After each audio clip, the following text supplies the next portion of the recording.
This is the most important election of your lifetime.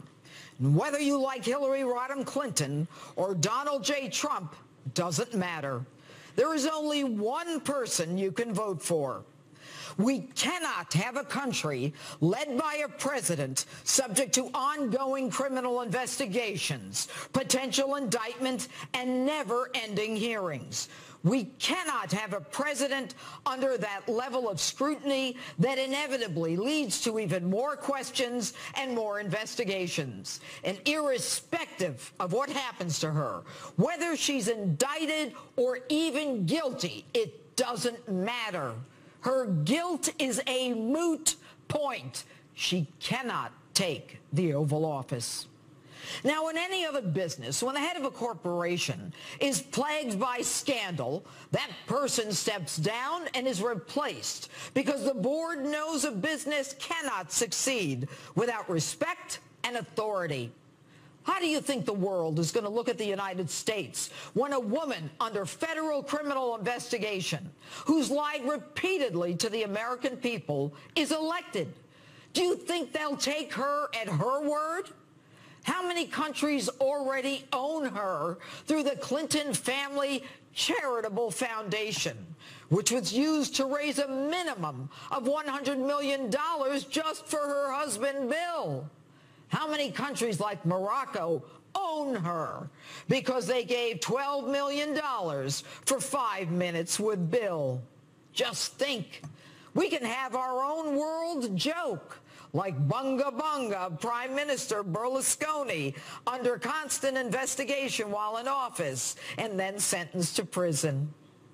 Why, when just this week we are faced with threats of a cyber attack on Election Day, not to mention the constant threat of another terror attack on U.S. soil, when Obamacare premiums in some states are higher than mortgages, would we put someone in the job who is distracted and not focused, not to mention a little woozy?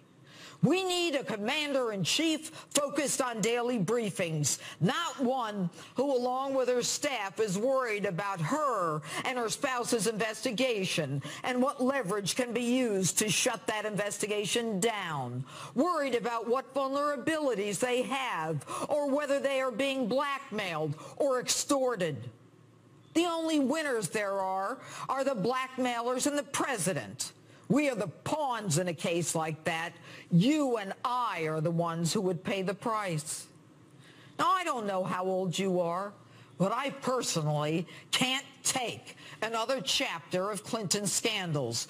The Rose Law Firm, Cattle Futures, Travelgate, Monica Gate, the McDougalls, a husband and a wife, both of whom would rather go to jail than testify against the Clintons, and people dying of all kinds of things along the way. Impeachment. And folks, I haven't even gotten to the 21st century. The woman has a propensity to lie about anything and to forget virtually everything. It's hogwash that 20% of our uranium is sold to the Russians thanks to the Clintons.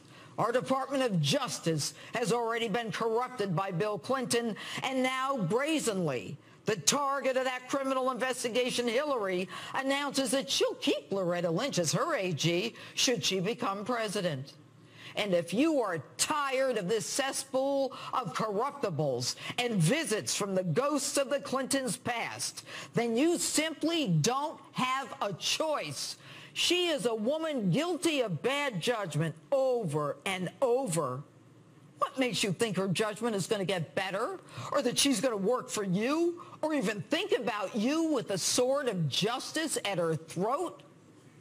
Guilty or not guilty, she is a woman who is neither capable nor worthy of leading our great nation. And if you think it's time we hire a person for the Oval Office who is proud of America, who believes in law and order, who believes that our vets take priority over illegal immigrants, that open borders present a danger to us, that it's time to make fair trade deals, who sees us as a sovereign nation, who is proud of us and our American history, who will work on making us rich instead of herself or her family, then it's time to vote for the person who believes in the Constitution, the only one who will bring change, who is willing to roll up his sleeves, who will put in the time, has both the energy and the clarity, the one who doesn't give a darn about political correctness, the one who knows how to create jobs, and yes, the one who wants to make America great again.